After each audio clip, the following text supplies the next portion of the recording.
Buen día, al tiempo devocional de este día.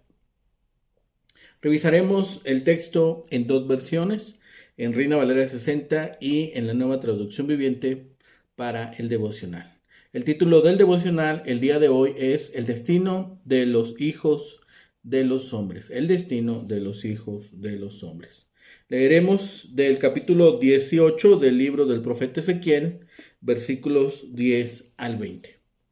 Dice la palabra de Dios, Reina Valera 60. Mas si engendrare hijo ladrón, derramador de sangre, o que haga alguna cosa de estas, y que no haga las otras, sino que comiere sobre los montes, o violare la mujer de su prójimo, al pobre y menesteroso, oprimiere, cometiendo robos, no devolviere la prenda o alzare sus ojos a los ídolos e hiciere abominación, prestaré a interés y tomaré usura. ¿Vivirá éste? No vivirá. Todas las abominaciones hizo, de cierto morirá, su sangre será sobre él. Pero si éste engendrare hijo, al cual viviere de todos los pecados que su padre hizo, y viéndolos no hiciere según ellos, no comiere sobre los montes, ni alzare sus ojos a los ídolos de la casa de Israel, la mujer de su prójimo no violare, ni oprimiere a nadie, la prenda no retuviere, ni cometiere robos, el hambriento diere de su pan, y cubriere con vestido al desnudo, apartaré de su mano del pobre, interés y usura no recibiere, guardare mis decretos y anduviere en mis ordenanzas, este no morirá por la maldad de su padre, de cierto vivirá. Su padre, por cuanto hizo agravio, despojó violentamente al hermano, hizo en medio de su pueblo lo que no es bueno. He aquí que él morirá por su maldad. Y si dijeres, ¿por qué el hijo no llevará el pecado de su padre? Porque el hijo, según hizo el derecho y la justicia, guardó todos mis estatutos y los cumplió, de cierto vivirá. El alma que pecare, esa morirá. El hijo no llevará el pecado del padre, ni el padre llevará el pecado del hijo. La justicia del justo será sobre él, y la impiedad del impío será sobre él. Bien, la misma porción en la Nueva Traducción Viviente, versículos 10 al 20. Pero supongamos que ese hombre tiene un hijo adulto que es ladrón y asesino y se niega a hacer lo correcto. Ese hijo también comete todas las maldades que su padre jamás haría. Rinde culto a los ídolos en los montes, comete adulterio, oprime a los pobres e indefensos, roba a los deudores al negarles que recuperen sus ganancias, rinde culto a ídolos, comete pecados detestables y presta dinero con intereses excesivos. ¿Acaso debería vivir ese pecador? No. Tiene que morir y asumir toda la culpa. Pero supongamos que ese hijo pecador a su vez tiene un hijo que ve la maldad de su padre y decide no llevar esa clase de vida. Ese hijo se niega a rendir culto a ídolos en los montes y no comete adulterio. No explota a los pobres, más bien es justo con los deudores y no les roba. Da de comer a los hambrientos y da ropa a los necesitados. Ayuda a los pobres, presta dinero sin cobrar interés y obedece todos mis decretos y ordenanzas. Esa persona no morirá por los pecados de su padre, ciertamente vivirá. Sin embargo, el padre morirá por todos sus pecados, por haber sido cruel, por robar a la gente y hacer lo que es indudablemente incorrecto en medio de su pueblo. ¿Cómo se preguntan ustedes? ¿No pagará el hijo por los pecados del padre? No, porque si el hijo hace lo que es justo y correcto y obedece mis decretos, ese hijo ciertamente vivirá. La persona que peque es la que morirá. El hijo no será castigado por los pecados del padre, ni el padre será castigado por los pecados del hijo.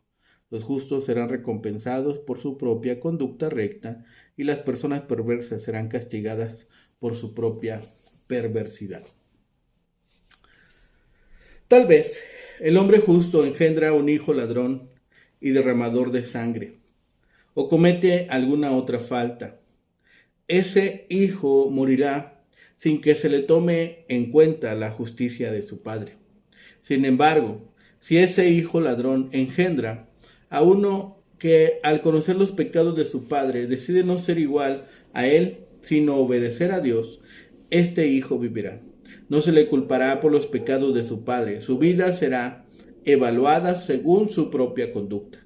En fin, El pecador morirá por su propio pecado. También el justo recibirá la recompensa por su justicia. Nadie puede disculparse ni echar la culpa a sus padres. Dios no juzga así. Dice Ezequiel, el hijo malo del hombre justo morirá.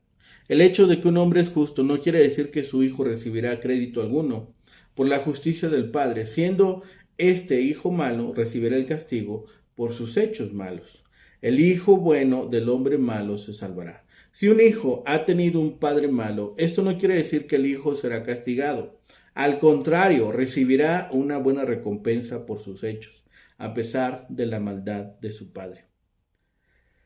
Esta es la parte de la contestación a las preguntas y objeciones del pueblo, de aquí hasta el final del capítulo en el versículo 32. A la pregunta, ¿por qué el hijo no llevará culpa por el pecado de su padre? Contesta el profeta que ese hijo hizo justicia y juicio. Esto está de acuerdo con el principio que el profeta va estableciendo, que el alma que pecare, esa morirá. Si aquel hombre tiene un hijo violento, inmundo y opresor, ese hijo morirá por causa de su propio pecado. Si ese hombre a su vez tiene un hijo que evita la iniquidad de su padre y actúa con justicia, ese hijo no será castigado por los pecados de su padre, entonces vivirá. El hijo no compartirá la culpa del padre, ni el padre la de su hijo. El hijo malo del hombre justo ciertamente morirá. Los judíos durante la cautividad y también en la época del Señor Jesús se enorgullecían de tener a Abraham por padre. Dios señala que no servirá de nada tener un padre recto si la propia vida de uno es mala. Nosotros también tendemos a depender de la espiritualidad de otros, pero la vida justa y santa de nuestros padres y líderes piadosos debe convertirse en una realidad en nuestra propia vida. El hijo justo del padre malo ciertamente vivirá, pero el padre impío morirá por su propia maldad. Ezequiel sigue aquí principalmente a Deuteronomio y Levítico en la enumeración de lo que una persona debiera dejar de hacer y lo que debiera de hacer. Los pecados que enumera son pecados comunes en Israel. Las expresiones que al deudor devolviere su prenda y que no cometiere robo son aclaradas como un comentario muy común. Devolver al deudor lo que es suyo y no tomar por la fuerza los bienes de nadie. Comer sobre los montes significa participar en festividades idolátricas en esos lugares. Toma ganancia. Probablemente se refiere a usura, es decir, a un interés excesivo. Apartar su mano del pobre. Se interpreta como aparta su mano de la injusticia. El tema de este pasaje es el requerimiento de la justicia individual. El pensamiento clave se encuentra en el versículo 20. El alma que pecare, esa morirá. Uno no puede culpar honradamente a sus antepasados. Uno no puede culpar con verdad a su ambiente. Uno no debe culpar a Dios porque es justo y misericordioso. Aquí Ezequiel presenta la segunda generación.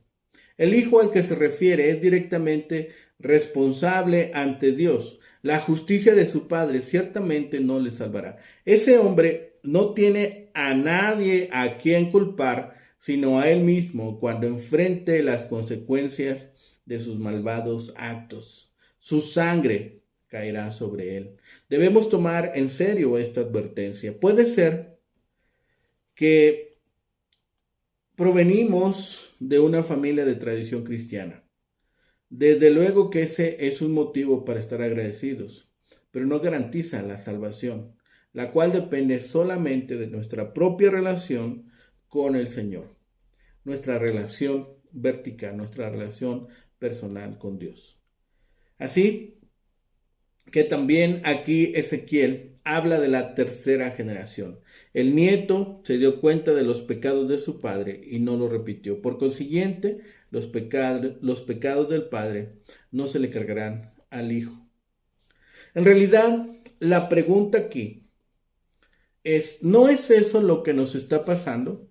¿Acaso no nos están castigando por los pecados de nuestros padres? Y la respuesta de Dios era no. Ellos habían perpetuado los pecados de sus padres y los consideraban responsables y los castigaba por sus propios pecados.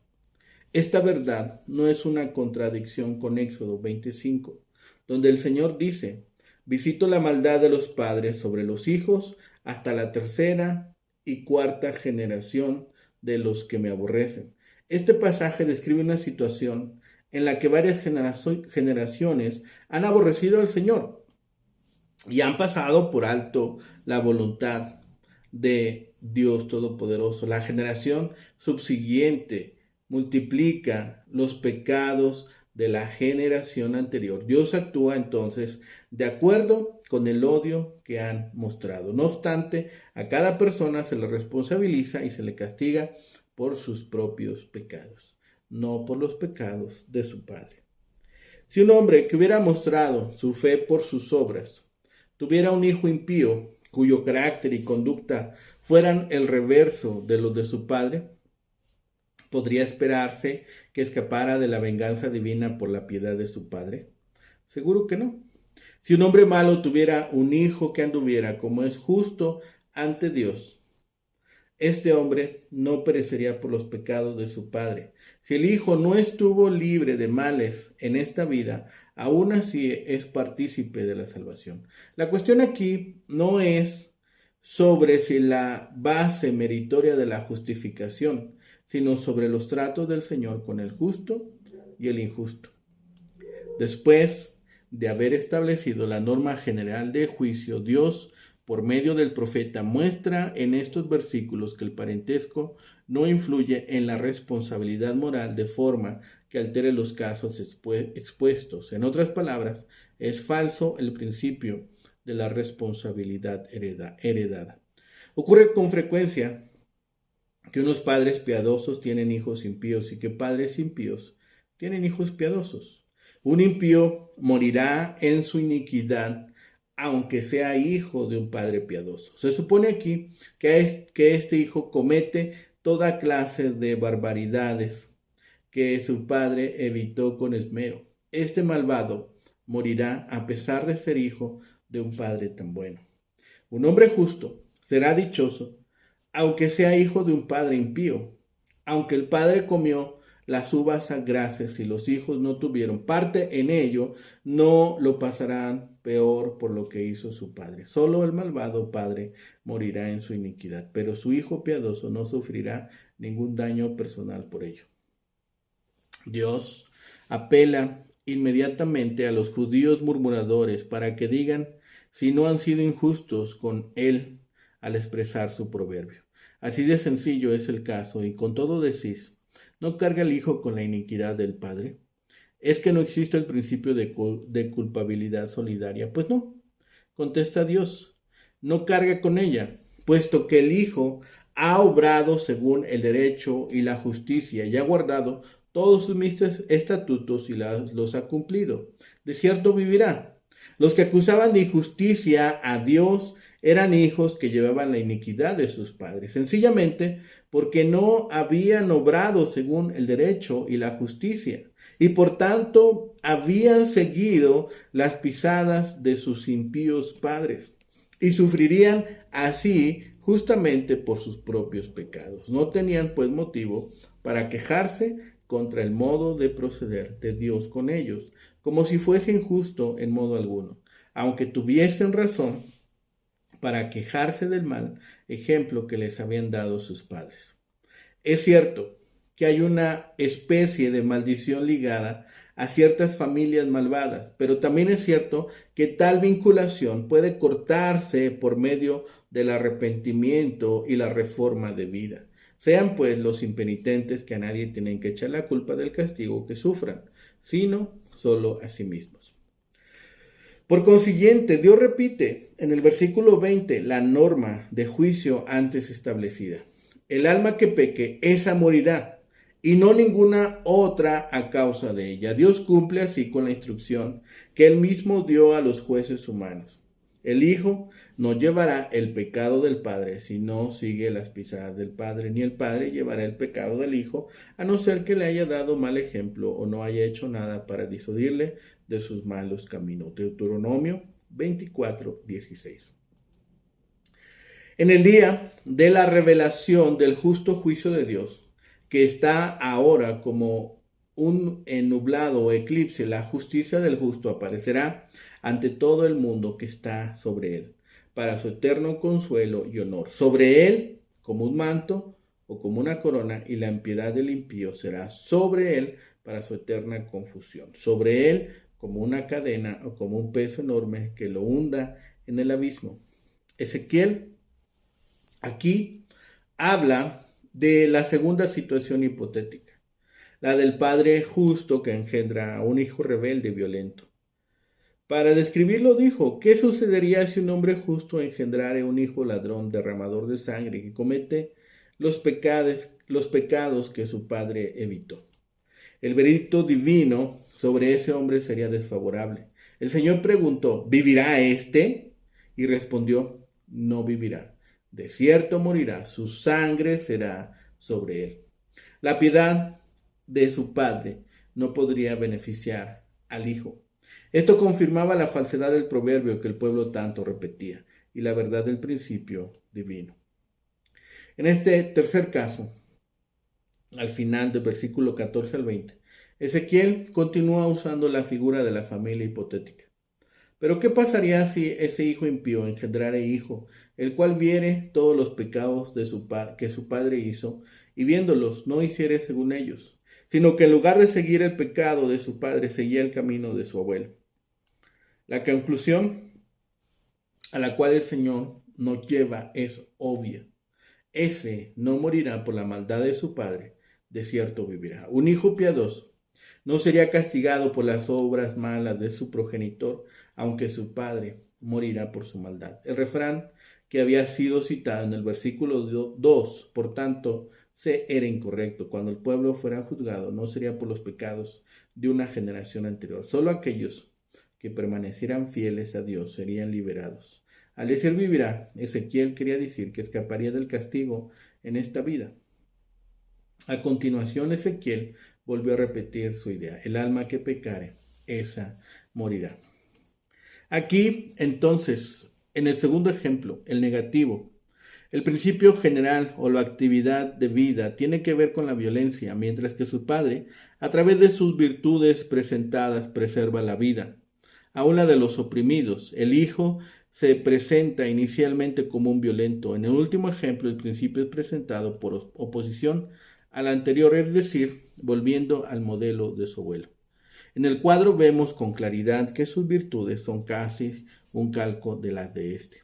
Luego, del principio que podemos llamar general, comienza la lista de virtudes y pecados o defectos que están relacionados con Levítico 18 y 19. Notemos aquí que usan la misma terminología. En algunos casos son presentadas de manera positiva como una virtud y negativa como un pecado. Mientras que la mayoría de la forma negativa es la virtud y la positiva del pecado. La más completa de las listas es la que se encuentra en el primer ejemplo y que se puede agrupar de la siguiente manera. En primer lugar, el justo es aquel que rinde culto a Jehová solo como el verdadero Dios. Esto está representado por las frases que come solo sobre los montes, alza sus ojos hacia los ídolos. Aquí vemos el rechazo de las prácticas paganas y los dioses falsos. La primera frase no tiene paralelos en el Antiguo Testamento, posiblemente se refiera a las fiestas celebradas en honor a la presencia de los dioses. En segundo lugar, la persona justa es aquella que tiene una conducta moral de acuerdo con las demandas del pacto y guarda y mantiene la fidelidad matrimonial y la pureza moral. El adulterio es condenado de manera clara en toda la Escritura. La segunda expresión, unirse a mujer menstruosa, se refiere a una práctica que era considerada como exceder los límites de lo permitido. En tercer lugar, la persona justa es aquella que tiene una vida económica acorde a las demandas de la palabra, especialmente con los que están en desventaja. Los otros son tratados con bondad, generosidad y justicia. Esta persona no roba ni hace lo malo o abusa de cualquiera, sobre todo el necesitado, sino da comida y viste a los pobres. En cuarto lugar, se menciona en la segunda parte del versículo 8 dos conductas que pueden llamarse menos específicas que las anteriores. La primera, retrae su mano de la maldad. La palabra que se traduce maldad sería mejor traducida injusticia. Esto se relaciona con la siguiente, obra verdadera justicia entre hombre y hombre. Parece ser una referencia a Levítico 19, 15 y 35. Y quinto, finalmente la persona justa respeta y observa la ley divina y humana. Esta es una virtud que es comprensiva. Si tiene esta actitud, entonces las otras resultarán. El final del versículo 9 cierra el primer ejemplo. Como mencionamos, es clave para entender los otros con la afirmación vivirá. Esta expresión debe entenderse en el contexto de lo que están tratando el profeta. Escaparán de juicio o castigo que está a punto de llegar. El segundo ejemplo lo vemos en los versículos 10 al 13. El hijo del hombre virtuoso era la antítesis de su padre. Él se complació en todas las cosas injustas y malas de que su padre se abstuvo. El hijo malo debe ser impune porque tiene un padre virtuoso. La respuesta es un descalificativo no. El tercer ejemplo es el caso del nieto del hombre justo, el hijo del hombre malo. Él había comparado la vida de su abuelo y el estilo de vida de su padre, y escogió seguir el ejemplo de su abuelo piadoso. Así que la conclusión del tema es, ¿debe un hijo piadoso asumir la culpa de un padre malo o impío? La respuesta era de nuevo un contundente no. La segunda sección en la que dividimos este capítulo se encuentra aquí en el 19, versículos 19 al 24.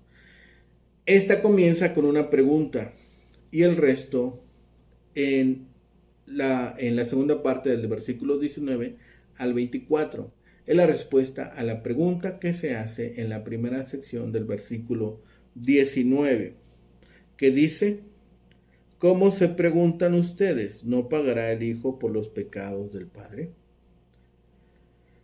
La pregunta está en relación con los ejemplos y es algo así como un resumen. Si prestamos un poco de atención al texto, podemos ver que se trata de una especie de contraparte del proverbio que se dio al inicio del capítulo en el versículo 2. Si en el inicio se mencionó por qué el hijo debe pagar la culpa de los padres, ahora pregunta por qué el hijo no paga por la culpa del padre. La respuesta tiene dos partes. En la primera contesta específicamente a la relación del pecado del padre con el hijo. En la segunda comienza reiterando su rechazo de la visión determinista como ya se ha expresado en el versículo 4. Así, esta parte nos sirve de respuesta a la pregunta que ha hecho el Señor.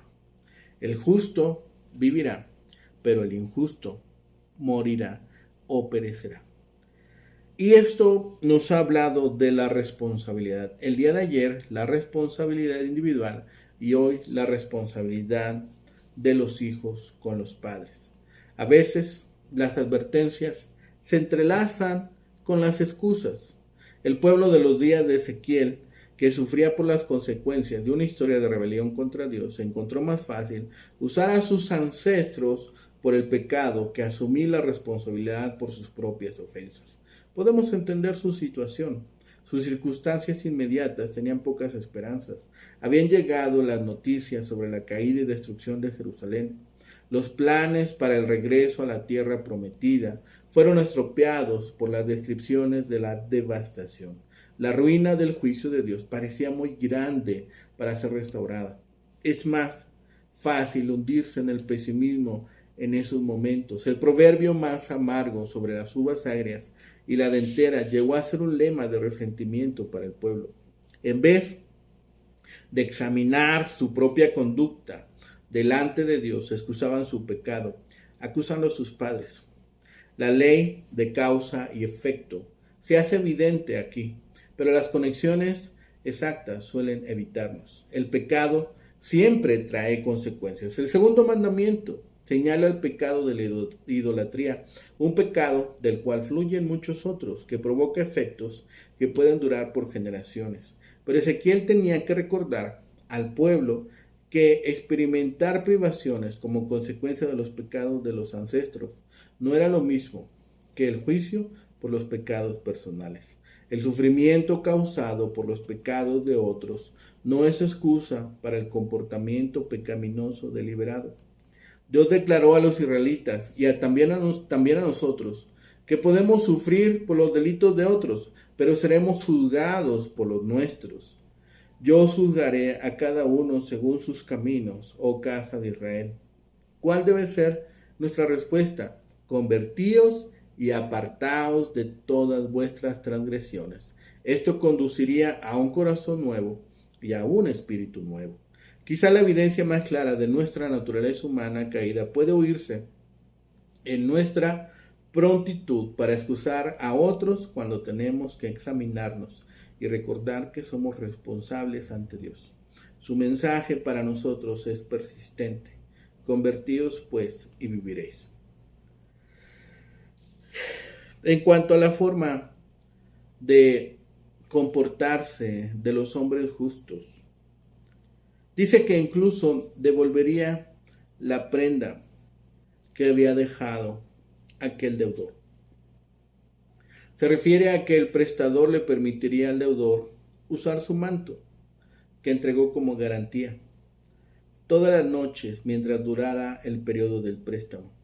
Si el manto era aquel que les servía para cubrirse y aquel que había hecho el préstamo no se lo permitía, el deudor tendría frío por la noche y el deudor se vería desprotegido.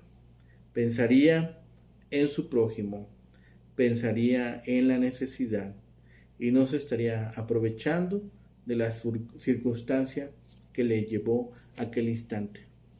Este capítulo 18 finalmente describe 3 generaciones, el padre, el hijo y el nieto. Cada uno escogió un camino muy distinto de su antecesor. Somos libres para escoger nuestro camino en la vida, pero también libres para tener responsabilidad por nuestro propio destino y por el destino que tendremos en la eternidad. No importa la nación, país o pueblo que cree que se puede gozar de libertad sin practicar la responsabilidad de hacerlo, ese pueblo está destinado a la ruina a largo plazo. Pensemos en la libertad, pero también en la responsabilidad que tenemos delante de Dios. Meditemos en eso el día de hoy y oremos para que nosotros estemos en buenos términos con Dios y que estemos de acuerdo a su justicia ejerciendo todos los días. Oremos. Bendito Padre Celestial, gracias te damos ahora, Señor, por tu bendición, por tu amor y por tu misericordia. Pero sobre todo, Señor, porque siempre nos muestras tu grandeza de tu bondad. Padre bendito, ahora permítenos, Señor, desarrollar en este día nuestra espiritualidad. Señor, seguir creciendo a la estatura perfecta del varón perfecto. Señor, gracias por tus bendiciones y por la provisión que nos has dado del descanso, del hogar, Señor, de los alimentos. Gracias porque de tu mano lo recibimos y también reconocemos que todo es por gracia. Señor y Padre bendito, gracias de todas tus bendiciones y tu amor incondicional, y todo lo rogamos, clamamos a ti y lo pedimos en el bendito nombre de Cristo Jesús, Señor y Salvador nuestro. Amén. Que tengan un excelente día. Que el Señor les bendiga.